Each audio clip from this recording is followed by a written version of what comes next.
let's see, we're on page 50b, and the final thing that we mentioned was about the law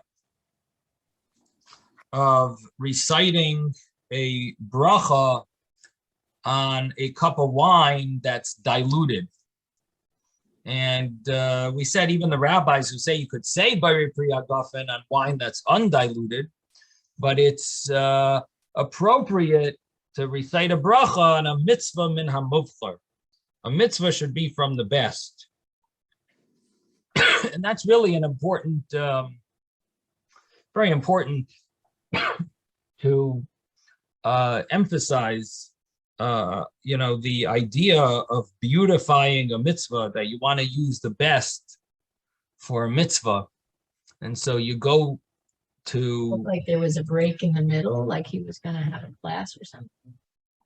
So we make sure to go above and beyond to be able to do a mitzvah. Do it properly, do it in the best way possible. One of the things I often come across is people want to buy a mezuzah. So I tell them, there's a $40 mezuzah and there's a $140 mezuzah. You have to tell me what you want. Very often, I get that they just want the $40 mezuzah. Yeah. But when it comes to security of their house, they want the best machine, the best security, that they're willing to pay for, which is really very foolish, because the mezuzah is a security for all of their. They should spend the money on it. It's interesting how people make how they figure their priorities. The priorities are. For example, here in Florida, you can easily get Chalav Yisrael milk. Very easy. All the stores sell, even Publix might even sell Chalav Yisrael. Walmart, Chalav Yisrael milk is very available. Some people, they don't want to buy Chalav Yisrael because they're going to save, 25 cents on the milk. They'll get non-Chalav Yisrael. Why wouldn't you want to fulfill an extra level of strictness? Here, we don't live in Mississippi. We're here in Florida, and there's Chalav Yisrael available. You get chocolate bars, Chalav Yisrael, and you get whatever you need, all cheeses. So it's like it's sort of I think it's more of an obligation. It's a mitzvah min hamuvchar, just like we do things properly. Also, especially because having non-Chalav Yisrael is supposedly it's it's brought down. It's timtum, it could cause timtum halev. So why wouldn't someone want to go that extra step, take that extra step to have Chalav Yisrael and offer a mitzvah min hamuvchar and do things in the best way possible for Hashem? This is for Hashem. When you buy your suit, your shoes, you want to get good ones, or your sneakers. So when it comes to a mitzvah, we should also think of doing it in the best way possible. So the Gemara concluded and said that the rabbis hold that wine that's undiluted is you can recite a bracha Bari Priya Gafen, and the reason is because it's chazi l'kuryati, it's fit for kuryati, which we said two explanations. One of the explanations was that kuryati is some type of a medicinal drink that you would mix something with the wine, and even though it's not diluted, but it would be you would add some spice to it, and basically it would be drinkable, even though it's very strong. The other explanation that we gave was the Meiri. The Meiri has an explanation here that the kuryati means something very spicy. After you eat something very spicy, you drink a very strong wine, and specifically undiluted wine. that's extremely strong that you would want to have after something spicy. So therefore, it is drank, even though it's not the usual drink, maybe, but it is drank on as a regular. It is used to drink on certain occasions. So now the next Gemara is continuing the laws of using food for other purposes.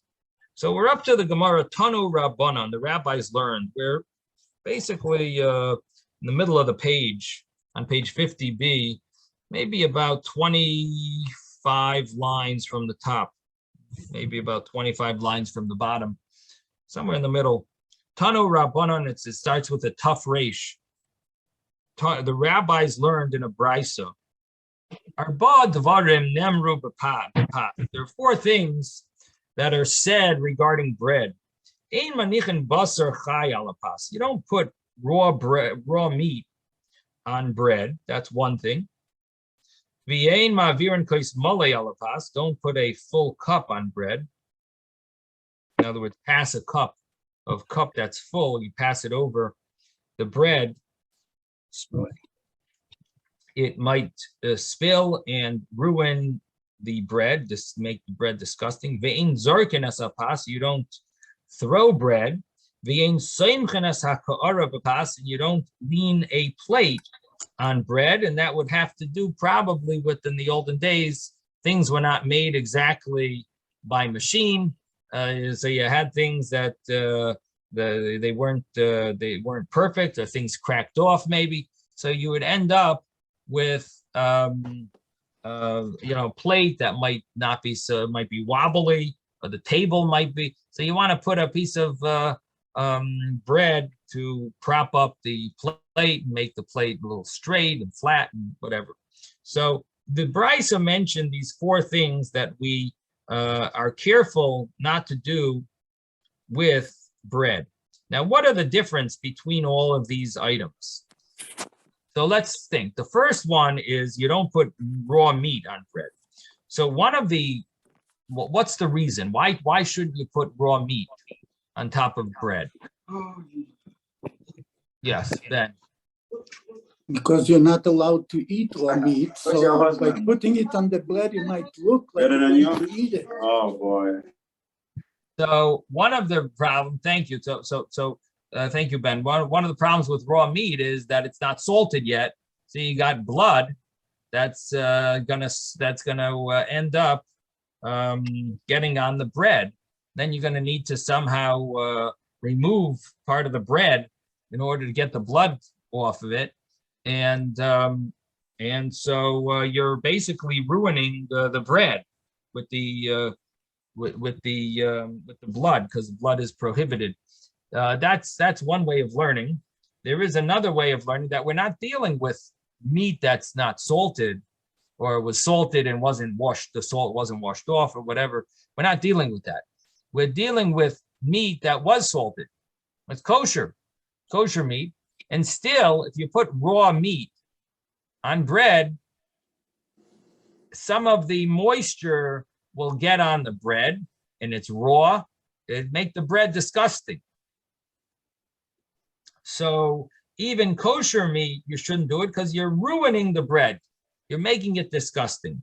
Okay, so that's the first case. It's the second case was you don't pass over bread. You don't pass a full cup over bread. And the reason is because a good chance that it's going to spill on the bread. Again, the bread will become disgusting. The third case is don't throw bread. Now, why don't you throw bread?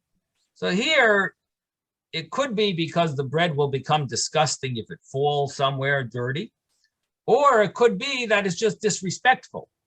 Here we have the concept of disrespect, possibly. It might not be necessary, it might be a clean area, so it's not necessarily, you're throwing it on the table, so not necessarily going to be an issue of making something ruining the food. The bread won't be inedible, but it seems more of a concept of disrespect, degrading. And the fourth one was you don't put a plate on top of bread to use the bread as a way of propping it up or straightening it out. Now, the real question is, the Gemara before said in the name of Shmuel, Shmuel said, a person can use bread for any of his needs. Kol tzrachov, whatever's needed, he's allowed to use with bread. So, does this brisa fit with Shmuel or not? Is there a way of reconciling Shmuel with this brisa, or does he agree with some of the laws, or none of them? So how do we fit Shmuel's statement of using bread for other purposes besides for eating? How do we reconcile it with this brisa? Yes, Ben. You can not do it in a way that it spoils the bread, but you can do it for everything else.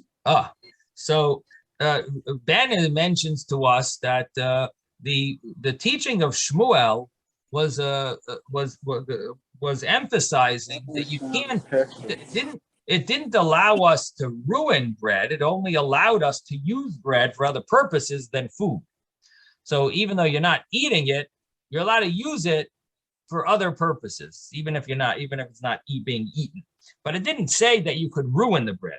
So if we take that way of understanding Shmuel and we connect it with this brisa, we compare it with this brisa. So we have the first case is ruining the bread, putting raw meat on bread, you're ruining it. The second case is you're passing a full cup over bread, it's going to ruin the bread. So these fit with Shmuel very clearly. What about the last two cases? Don't throw bread. According to Shmuel, would you be allowed to throw bread? That's really an interesting question. Shmuel says you're allowed to use bread for other purposes than eating. So would you be allowed to throw it? And fourth one would really be problematic because are you allowed to lean a plate on bread? According to Shmuel, that's seemingly his case. Shmuel's case seemingly was you want to use bread for an alternative purpose besides for filling your stomach. You're going to use bread for a different thing. And he said you're allowed to. And here it says you're not allowed to. So the last case seems to be a big contradiction to Shmuel. The third case is a little unclear. Shmuel doesn't seem to be so worried about bread as long as you don't ruin it. So would you be allowed to throw bread according to Shmuel? No. So you think no. Ben thinks because you might hit a cup of wine and it'll spill and the bread will fall into it too. So you're saying you can't throw bread. The reason for not throwing bread would have to do with it might get ruined. It might get ruined. It could be. It could be that's the reason. I didn't translate it that way. I said you can't throw bread because it's degrading to bread. But according to my way, you could start questioning if Shmuel would agree with it or not. But according to Ben's understanding, you can't throw it because it's might fall in the soup too. Fall and get dirty. It might knock over a cup. So there, it might fall onto someone's lap and then onto the floor. So there you have the reason of Shmuel seemingly that you're ruining. So the bottom line is, it seems like Shmuel is arguing with the last case.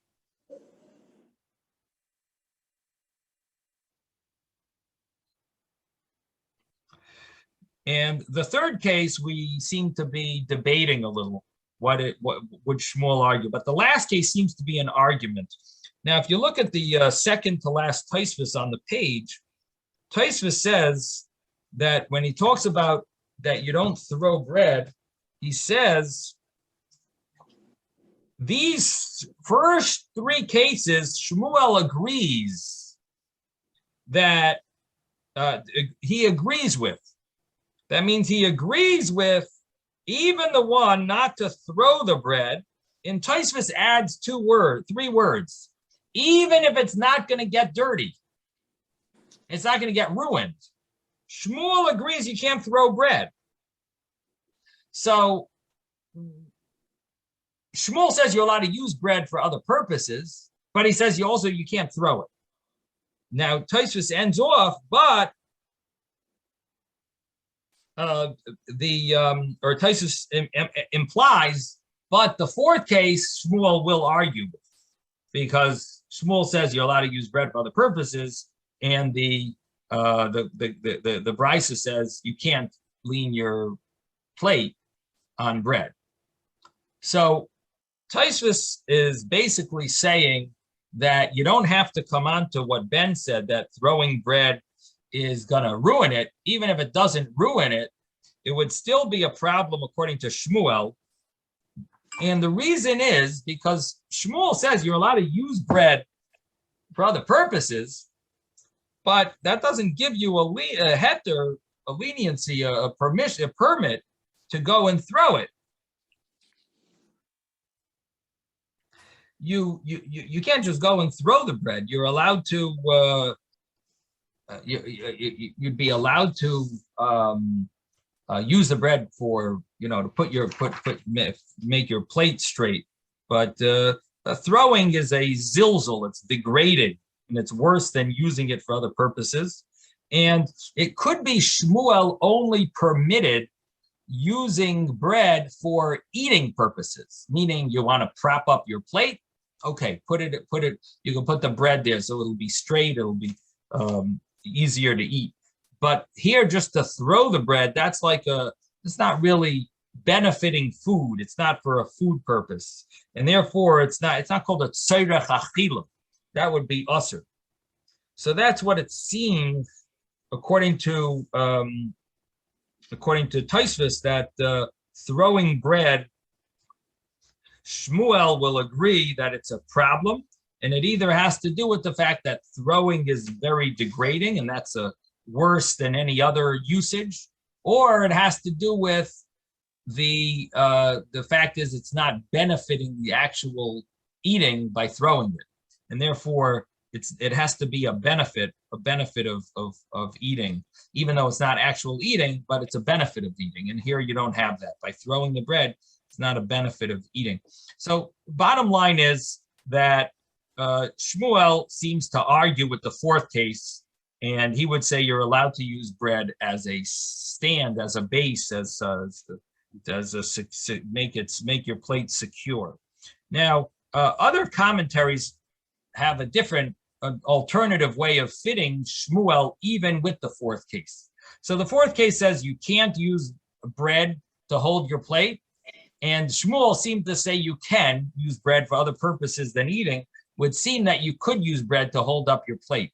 There is a way other commentaries try to fit and they reconcile Shmuel with the fourth case of the Brisa. And the way they do that is they say, yes, Ezra? About different situations with bread. So, for example, if the bread is just baked, I would agree that Shmuel would say you shouldn't use it to prop up anything because it's still edible. But if the bread is 20 days old or something like that, so it's as hard as a rock and it's no longer edible, why can't you use that, for example, to prop up a door? Right. So Ezra's thinking maybe the way to reconcile Shmuel is Shmuel says you're allowed to use bread. He's talking about bread that's really not edible. And when it says you can't use bread, that's because it's it's fresh. But if it's unedible, then Shmuel says you could do whatever you want with bread. So it really would change the entire landscape of the way the Gemara is understanding Shmuel. In other words, because you're saying Shmuel's talking about bread that's inedible, that I wouldn't know that you would call that even bread. You know what I mean? Once it's inedible, I would think it falls out of the category of bread. So I don't know if we could take it that extreme to say Shmuel's talking about bread and he doesn't even say he doesn't say clearly that he's talking about inedible bread. I don't even know if you would call that bread. You know what I mean? So that I think that's taking a very extreme case in explaining Shmuel in that way. So I don't think I don't know that any commentary follows that. But you're right. In other words, you're right in halacha that if the bread is inedible, it would seemingly be okay for everyone to use. So halachically, your point is good. I don't know if you could explain it in Shmuel. Yes, Avraham. You're muted. Yeah, Avraham, you're muted. Abraham, you're muted.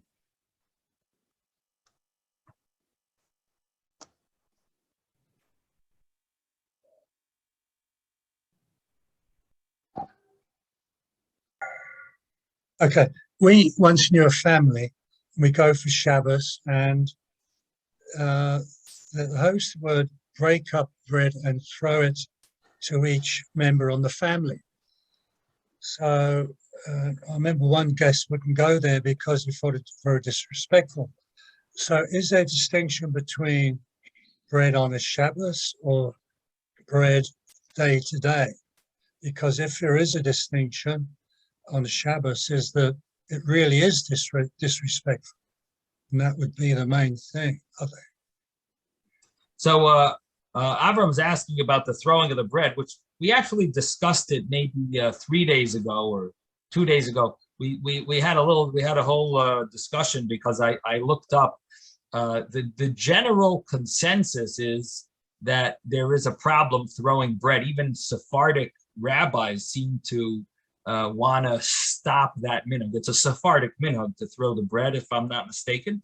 And there are Sephardic rabbis that seem to want to stop it based on these Gemaras here that we see about how important it is not to do anything that's degrading to bread. But I found a sefer that actually explains the minhag. And according to that, it actually seems to be appropriate to throw specifically the bread that you said the bracha on. That bread should, believe it or not. Now, the other rabbis say that bread for sure you shouldn't throw. But this sefer says, no, that's the bread. That's the only bread you're allowed to throw is the bread you said the bracha on. And it has to do with, very interesting, that it has to do with throwing the sacrificial parts on the altar, that just like they threw those sacrificial parts on the altar, the bread that you recite the bracha on, you actually are supposed to throw, symbolic of throwing the meat on the altar that was meant to be consumed by Hashem. So the bracha, the bread that you recite the bracha on, that bread would be thrown, and that would be the reason for that minhag. So based on that, it seems that they have their very unique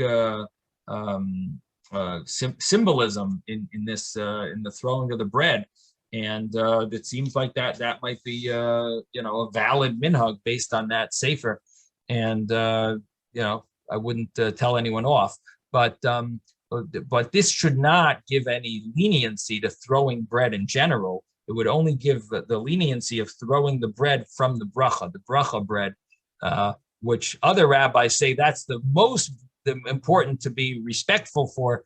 But according to this opinion, that would be the only case of leniency of throwing the bread, would be the bread that you recited the bracha on. So you got two extreme views there, and all I can say is it is a minhag. So it's not something that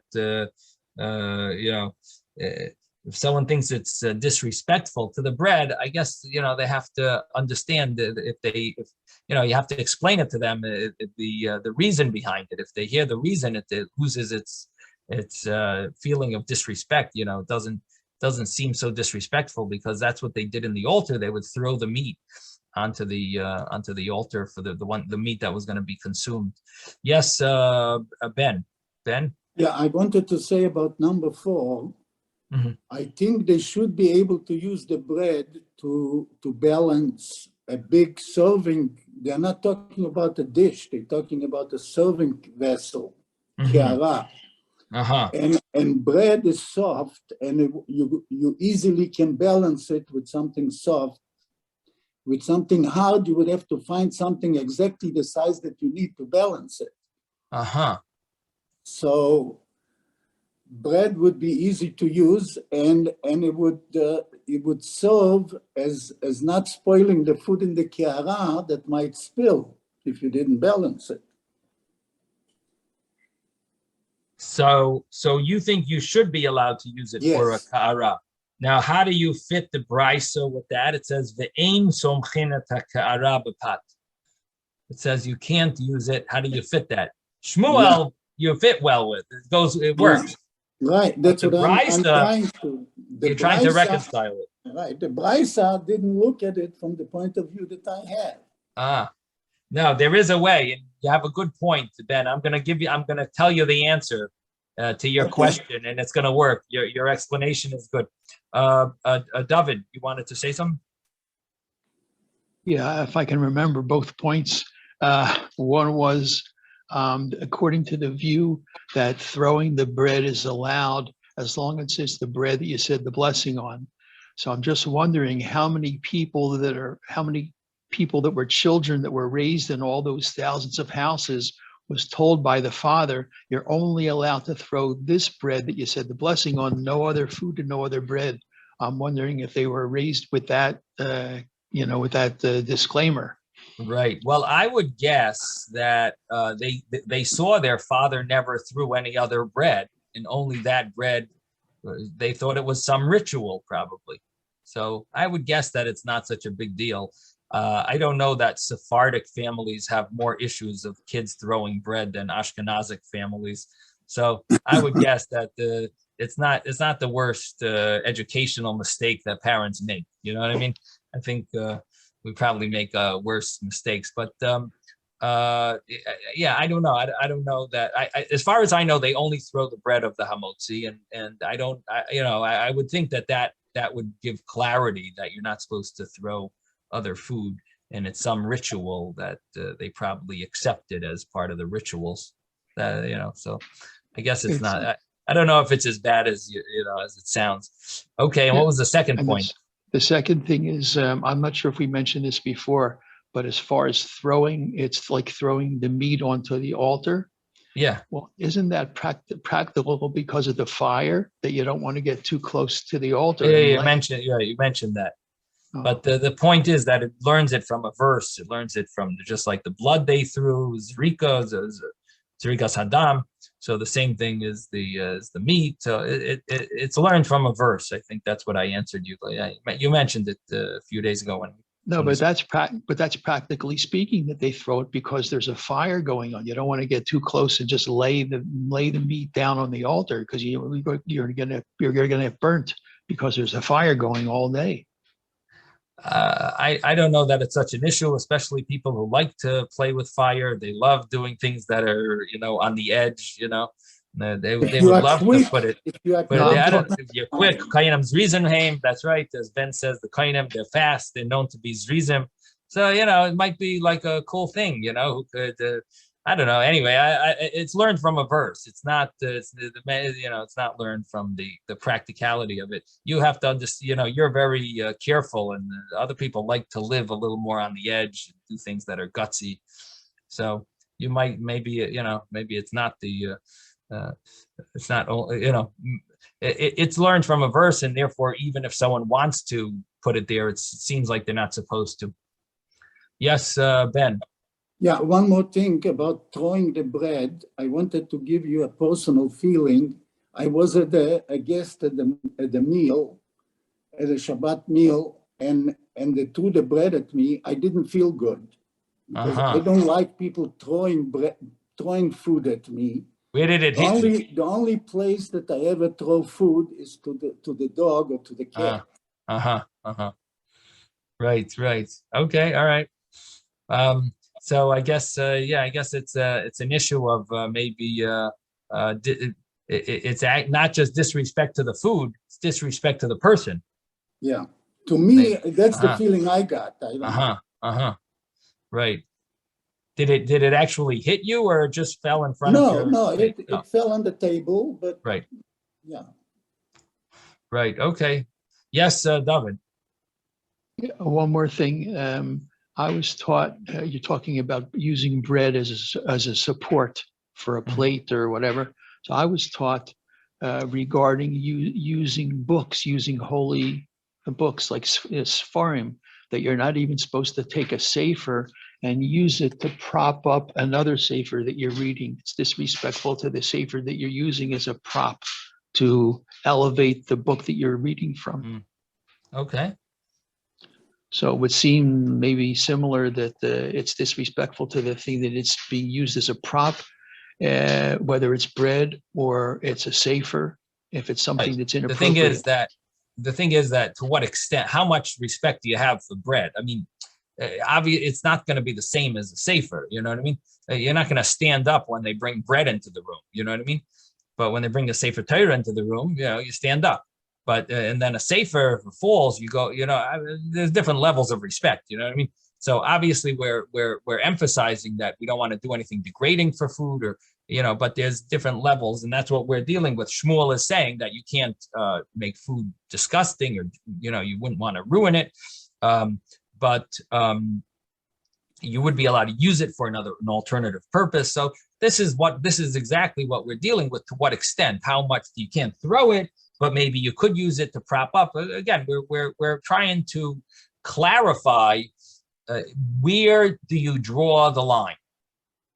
Where is it permissible, and where do you need to show? Where does this is one of the blessings of Hashem? So sustenance. So it deserves. We don't want to degrade it. We're also going to use certain things for a bracha later. Can you that was something we saw earlier. Can you use wine for mayim achronim if you're going to be using the wine for a bracha afterwards, right? So it would be degrading that the wine you use to wash your hands from the zuama, from the dirt, you're going to use for. So this is what we're dealing with, and what we're saying is Shmuel says that would be allowed to prop up the plate or to straighten the plate and so on with the bread, and the Brisa seems to say it's not allowed. Now, and we mentioned Tosfos says that that's an argument, Shmuel and the Brisa. In other words, Shmuel is obviously following a different opinion, and it doesn't. We're not going to reconcile the view of the Brisa with Shmuel. Shmuel is of a different opinion. That's the way Tosfos learned. But I did mention that there are other commentaries, and they reconcile it, and they say that it's not a contradiction. Shmuel actually fits with the Brisa. And the way they answer it is that the Brisa is talking about what's on the plate. That's what it depends on. What's on this platter, this plate? What is it? Soup that if it spills, it's going to ruin the bread? Or is it falafel balls? If there's falafel balls on the plate, it's not going to ruin the bread. If a falafel ball falls on the bread, and if it slips off the plate onto the bread, the bread will not get dirty. You just take the falafel bowl off, put it back in the plate. So it depends what's in the. So according to these commentaries, even the Brisa is not saying you can never do that. You can't do it if it's a liquid, if it's something that will ruin the bread. But if it's something like more of a salad, I'm just giving an example of a salad, but whatever it would be that would not ruin the bread, that would be allowed, and that's what Shmuel is talking about. As long as it wouldn't make the bread disgusting. So that's another way of reconciling the Brisa with Shmuel. Okay, so now we're going to continue. And we have Ameimar Umar Zutra of Rav Ashi. Karuchu Rifta B'Hadei Adabi. So you have these three rabbis. They ate bread together. Aisel Kamaihu Tamri B'Rimayne. They brought before them dates and pomegranates. Shakol Marzutra took Pesak l'kamei de Rav Ashi, and he threw in front of Rav Ashi distana. Now, distana either means he threw a piece of meat towards Rav Ashi,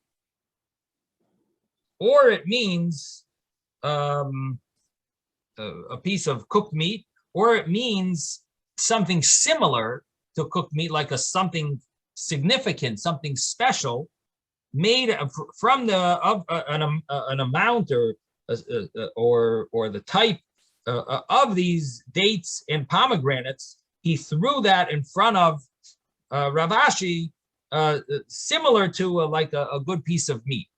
So it either means literally he threw him a piece of meat, or it means he threw him from the dates and the pomegranates, something similar to what would be considered like a special slice, chaticha, haruya l'skabeda, like an honorable piece. So he threw that to Rav Ashi.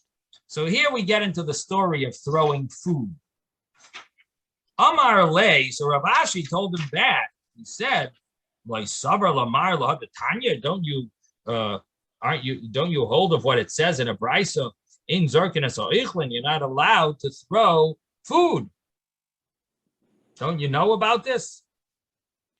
So he answered, "Hahi b'pastanya." That is talking about bread. You're not allowed to throw bread, but you would be allowed to throw other foods. So he makes it that bread is more strict than other foods. In Zarkin Esaichlin really is learned about bread. So the Gemara then says that Rav Ashi asked him back. He says, "V'hatanya, didn't we learn in a brisa? Same way you don't throw bread, you also don't throw food." And so it's not only about bread, it's about all foods. So Mar Zutra answers him back, Amar Le, Tanya, didn't we learn in a brisa, Afal Pi, even though Shein Zarkin es hapas, that you don't throw bread, Aval Zarkin es ha'iflim.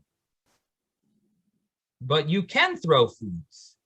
So you have a contradiction in these brises. One brisa says that you, just like you can't throw bread, you can't throw food.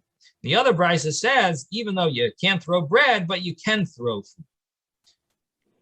So how do you reconcile these two brises? They both agree that you can't throw bread, but one of them says that you can throw food. The other one says you cannot throw food, just like you can't throw bread. So how do you reconcile these two brises that are arguing about other foods?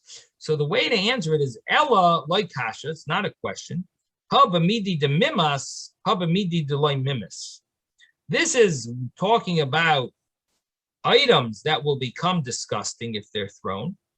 And this is talking about items that will not be disgusting if they are thrown. And therefore, I was allowed to throw you the pomegranates and the dates because they are not going to be disgusting. And that is the way this little piece of this story ends, that there is a contradiction in brises.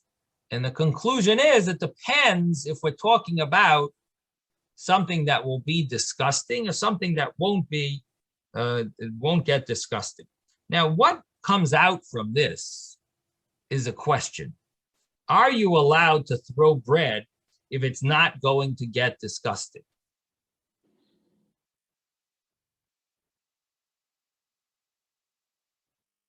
The previous brisa, we sort of discussed this a little. What does it mean? It says you can't throw bread, and so we translated it. You can't throw bread because it's disgraceful to the bread. It's degrading, and it wouldn't be appropriate to throw it. And we said even Shmuel, who says that you can use bread for certain purposes, but you're not allowed to throw it. Again, we're not talking about the hamaitzi during the Shabbos meal and so on, but we're talking about in general throwing bread. And we said you can't throw bread, and that fits with Shmuel. We tried to explain that it fits with Shmuel's statement because Shmuel also holds you're not allowed to throw bread, and even though he allows you to use bread for other purposes, and the thing is, it's more of an extreme. It's a way of degrading throwing. You want to prop up a plate is one thing. To throw it is worse. So we said that you can't throw it, even in that would fit even with Shmuel. or we said maybe because throwing it is not part of tzorech achila, something that's needed for eating. If you use food to prop up, that would be a tzorech achila, maybe because you're straightening the plate. But the throwing is not. So bottom line is we tried to explain that throwing would be an issue, even according to Shmuel. Now, the Brisas now we're explaining that throwing bread and throwing food, there's a difference between if it's going to get disgusting or it's not going to get disgusting. So what do you think? Would you be allowed to throw bread if it's not going to get disgusting? According to these two Brisas that seem to seemingly contradict each other. Does anyone have any thoughts? What would these Brisas hold about throwing bread that's not going to get disgusting? You're just throwing it across the table. Would you be allowed to? Again, this might not be the halachic final ruling, but it's based on these two Brisas. What does it imply? If it's going to get disgusting, it's for sure prohibited, right? Any food is going to be prohibited if it's going to get disgusting. And all foods are permitted if they're not going to be disgusting. But what about bread? Is there a difference between bread and other foods? Does anyone see anything in these two Brisas? Again, you got to look at both Brisas. The one Brisa said, Ein zarkin es ha'ichlin, and the other Brisa says, I'm sorry, there's three Brisas though. It's Ein zarkin es ha'ichlin, and it says, Kashem she'ein zarkin es ha'ichlin, kach ein zarkin es ha'ichlin. Kashem she'ein zarkin es ha'pas, kach ein zarkin es ha'ichlin. That's one Brisa. And the other Brisa is, Afal pi she'ein zarkin es ha'pas, afal zarkin es ha'ichlin. So we explained, again, you have to think of the text. The text in one Brisa says, the same way you don't throw bread, you don't throw food. And the way we're explaining that is when it gets disgusting. You can't throw bread, you can't throw food if it's going to get. Now let's look at the other Brisa. The other Brisa says, even though you don't throw bread, but you are allowed to throw food. And we're talking about where it's not going to get disgusting. So you're allowed to throw food. But it says in that Brisa, even though you're not allowed to throw bread, but you are allowed to throw food. And we're talking about where it's not going to get disgusting, and that's why you're allowed to throw food. So what would be the law about throwing bread if it's not going to get disgusting?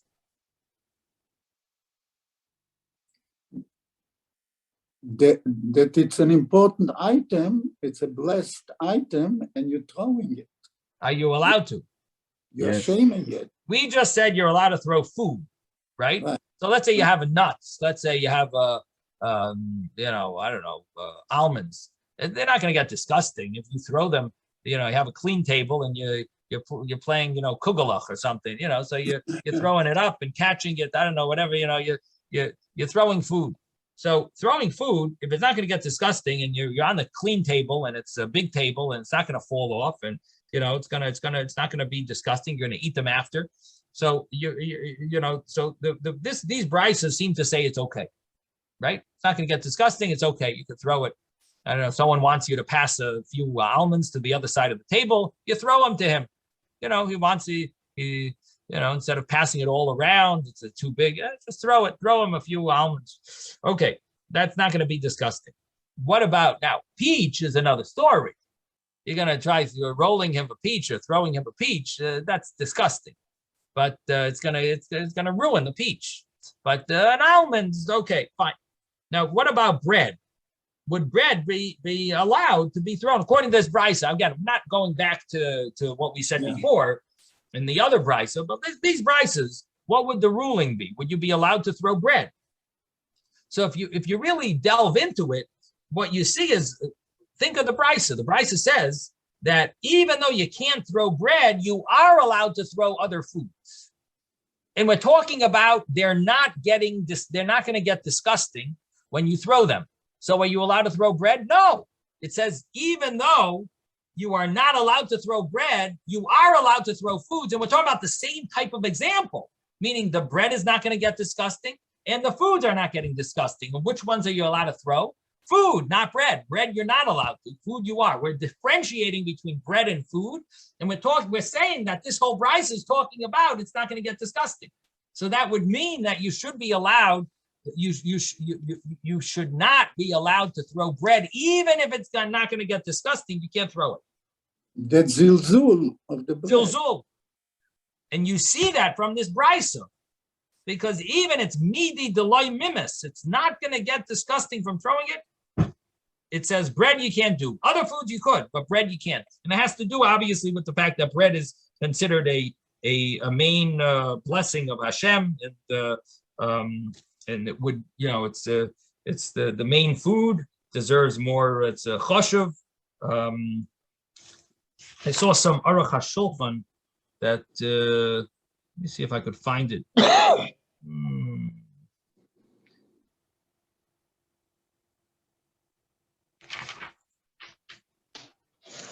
Rabbi, I see sources in the Steinsaltz.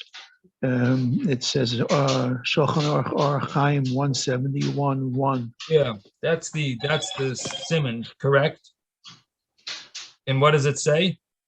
It says food may be utilized for any purpose as long as it does not thereby become too disgusting to be eaten. Throwing bread is forbidden under any circumstance because it constitutes a display of contempt for this significant food. And it brings down Shulchan Aruch, it brings down Rambam, Mishnah Torah, Hilchos, Brochos. Great, yeah. So it has some chashivos. So I was trying to explain what is that significance that bread has.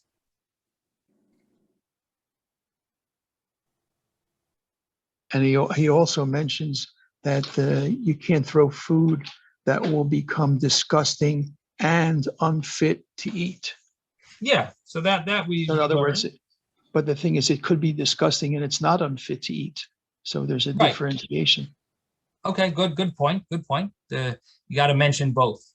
There's unfit and there's disgusting, and no, there's disgusting and then there's disgusting that you can't even eat it. Right. Okay. Unfit to eat, and disgusting. Yeah. Okay. Good point. That you have to mention both. So in any event, the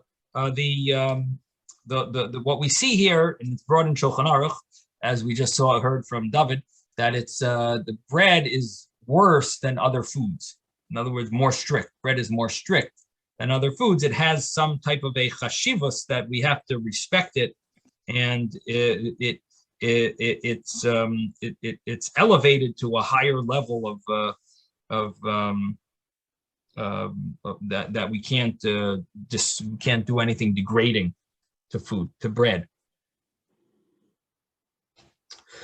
So the brisa continues, the next brisa, and says, Tano Rabbanan, the rabbis learned, Mamshichen, you can pour yayin, wine, b'tzinoiros in pipes, lifnei chasan and lifnei kala, before the chasan and before the kala. And this was done as a emphasis that their married life should be with peace and should last a long time. It should be drawn. So the same way the wine is lasting, so their life should be long lasting. Peacefulness should be long lasting. They're good times. And so the thing is, they're using wine for this purpose. They're pouring wine to emphasize, to bring out this symbolism. So the Gemara said, the Brisa says that you're allowed to do that. And it also mentions about throwing different things. V'zarkin lefneim, you're allowed to throw before them kloyos, which are like grain, that's parched grain, ve'egoizim, and nuts. B'yamais hachama, in the summer. And the reason why is because they don't get disgusting. The ground is dry. Avaloi, but you're not allowed to throw these things. B'yamais hageshamim, in the rain season, and in the winter that wouldn't be allowed to throw, because if they fall, they'll get disgusted. Now, you may say, what do you mean the nuts have shells? But the thing is, even if with the shell, it's just, you're making it disgusting in the end. It's falling, once it falls into this mud, it's disgusting to you're doing something that's disgusting with this food, and that's not appropriate. Now, it does mention that you could throw these things, avaloi gluskois, but you would not be allowed to throw gluskois, which means like loaves of bread, good, nice loaves of bread, and that wouldn't be acceptable. Not during the summer and not during the winter, and the reason would be because even in the summer they would be disgusting if you would throw them. Seemingly, I guess it means that they would fall on the floor maybe, and you wouldn't want to eat them. Rabbi, it translates here gluskos as cake. So there are those different, is a nut. yeah, there are Or different not opinions egos, how to- not egos, the other word, gluskos, it says it's cakes. Do you know why it explains it that way? Because it's differentiating between bread and it's not necessarily bread. It's cakes that are not bread necessarily. Because Yeah. bread, a person can say, well, it's the significance of the food. But if it's just cake, it's going to get ruined. That's the main point. I think what you're saying is correct, but the issue, and this is what I what I want to bring out. There is a question on this Gemara. The Gemara here says gluskos, which if it means bread, and it is, there are commentaries that translate it as bread, loaves of bread. How does this fit with the previous Gemara that said you can never throw bread? And here Rashi says the reason you can't throw it even in the summer is because it will get disgusting. Bread, you can't throw even if it's not going to get disgusting, right? So why would Rashi tell us that you can't throw this gluskos because it's going to be disgusting, even if you throw it in the summer when there's no mud? How could we be talking about bread that, you know, that's not going to be disgusting? So there, how can we talk about bread that doesn't matter if it's going to be disgusting? I should say, doesn't matter. It's not allowed, right? That's what you're saying, though, right? So you're anyway not allowed to throw it. So it must be that gluskos means a little different, some baked goods that are not exactly bread, and therefore they want to they want to explain that must be talking about some other type of baked goods. Okay, so the other way of learning is that it could be Rashi argues on what we said earlier. It could be, you know, there is an argument. I mentioned earlier what Tosfos says, and that everyone agrees, and it sort of seems to be pretty clear from the Gemara, from the way the Gemara explained the Brisa, that that bread would be prohibited to throw even if it's not going to get disgusting. Right, that's what we explained earlier, and it seems to fit. If you know, you could prove it from the Gemara. There seems to be a clear proof, and Tosfos spells this out. It's you can't throw bread, even though you could throw other foods if they're not going to get disgusting. There is an opinion that says not that way. That says no, bread and food fall into the same category, and if it's not going to get disgusting, you're allowed to throw it. And the same law would apply to bread. And if you learn that way, then you could learn this gluskos as meaning bread, and therefore only if it's going to be disgusting would it be prohibited to throw. And that would be why Rashi maybe emphasizes that it's going to get disgusting, is because possibly Rashi learns this way, as well, that the rule is if it's going to get disgusting, it's prohibited. If it's not going to get disgusting, it's permitted. And that would be a possibility to answer Rashi. So there's two ways to answer Rashi. One is, as David said, that it has to do that it's not actual bread, it's some type of baked goods, like some type of cake or something. But the other way to answer Rashi is arguing on the previous Tosfos that we mentioned, and Rashi saying that bread and food fall into the same category, and if it's not going to get disgusting, you would be allowed to throw it. Yes, David. The other thing is that when it's mentioning that drawing the wine through pipes before bride and the groom and throwing grains and nuts. So what's the idea of the bride and the groom? A person may mistakenly think, well, because it's a celebration, we could do extra things. Because I mentioned the bride and the groom. So this commentary says that even during celebrations, one may not throw food that will become disgusting and unfit for consumption. And they bring down Shulchan Aruch Chaim 171.4. So it's even if it's a celebration, otherwise, why mention bride and grooms? So this is good. Thank you, David. So this really deserves more discussion. What exactly are we referring to here? And what is the Brisa telling you it's allowed? Why is it allowed? If you're not allowed to do something for, whether it's a simcha or not, it says in our Gemara, it says it's allowed. You're allowed to do this.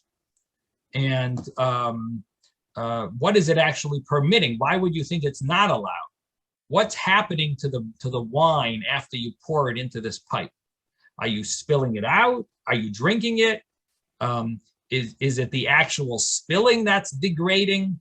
So, like, what is the Brisa really teaching us when it comes to talking about the chassan and kala part? So this is a topic of discussion.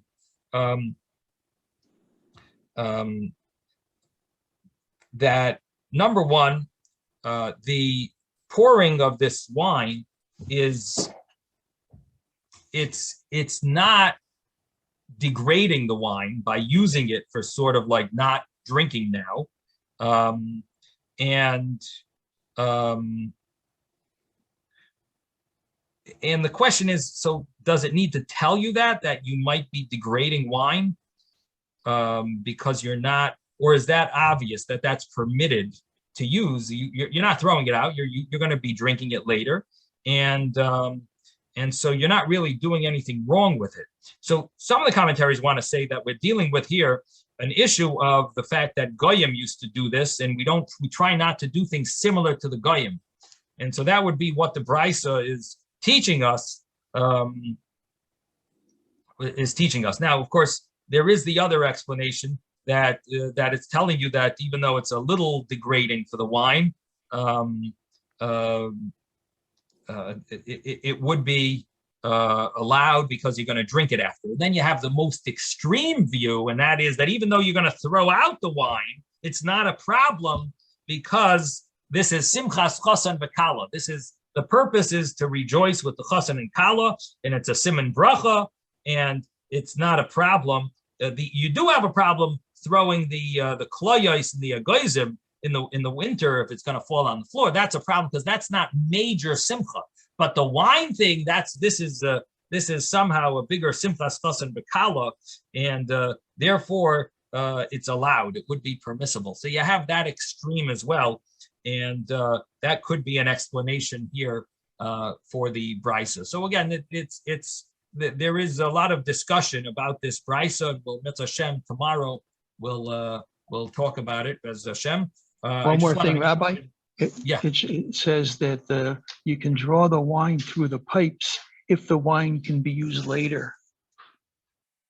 Yeah, that is the other view, not the view that I mentioned at the end. The view that I mentioned at the end is the Ravid, that even if you're not going to use it later.